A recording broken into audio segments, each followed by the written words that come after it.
How much revenue did you generate from all those contacts you met?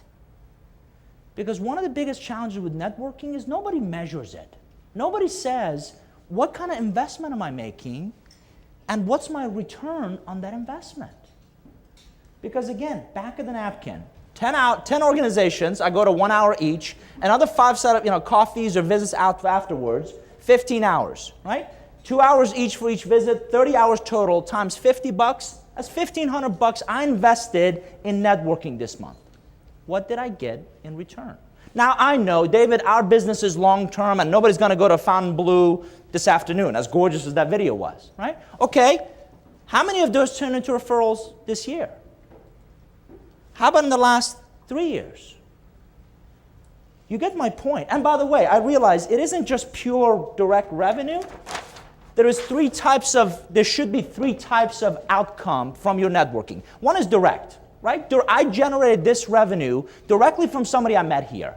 I found this supplier who saved us X amount of money from this event. Second one is influence. People who refer you business, people who introduce you to others. And lastly, equity. We build a brand. We become the go-to people for AV. We become the go-to resource for catering. Right? I get that there's different value. But Six Sigma taught me this. You can't possibly improve anything you don't measure. And one of the things people don't do with networking is measure not only what am I investing in, but is it effective? Is it consistent? Because when it comes to relationships, consistency is a lot more powerful than creativity. Consistency is a lot more valuable than creativity. Goals. Very seldom do people think about network. Relationships are not networking is not a standalone concept. It is focused on creating some sort of an outcome. Do you have your goals succinctly identified, written down, and do you have some sort of a game plan, which is the next one, of how you plan to get there? We call them relationship-centric goals. What business goals are you trying to achieve that you cannot get there by yourself? Purpose, goals, plan, what we call PGP. What's my purpose for networking? What are my specific, succinct goals for networking? What am I trying to achieve? And how do I plan to get there? Consistently, good contingency goes to these big conferences. How active are you in this organization? What's your return on involvement from this or any other organization? Because I'd rather you belong to 5 and really be engaged and be involved and roll up your sleeves and sponsor and get on committees and recruit members and go after putting on great events than belong to 15 when you put on a badge and you just show up. Return on involvement. Do you map out your events with intent, with focus? Do you know why you're going there? Because people gather for 2 reasons: content and community. I look at who's going to speak and who would be there to hear that speaker on that topic. Is that topic of interest to me? Could I meet some interesting people? Andy Young, recently the former ambassador and mayor, spoke at the Woodruff Arts Center on Rwanda Rising. Now, am I doing business in Rwanda? Well, no.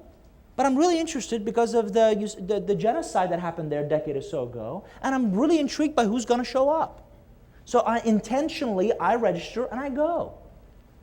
Yet how many events come across your plate and you're thinking, or worse yet, you show up and you're like, why am I here? Now some of it you never know. And I'll do some of that as well. You never know. If you meet one person that's interesting, that is engaging, you just never know. But do you attend events with intent? Do you attend events with a purpose? Let me say it again. Influence the conversation, you'll influence the relationship. Influence the relationship, and you'll influence the outcome you're after. So how do you influence the conversation? Ask better questions. Ask more engaging questions. Right?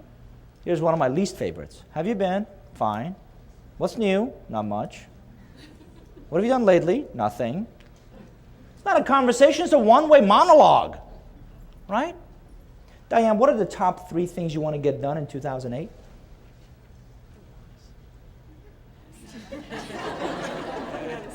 Absolutely on the spot, right?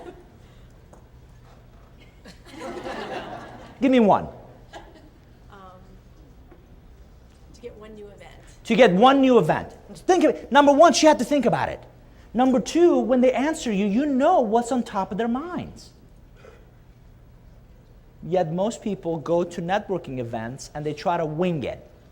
How many of you have written down some of your best questions?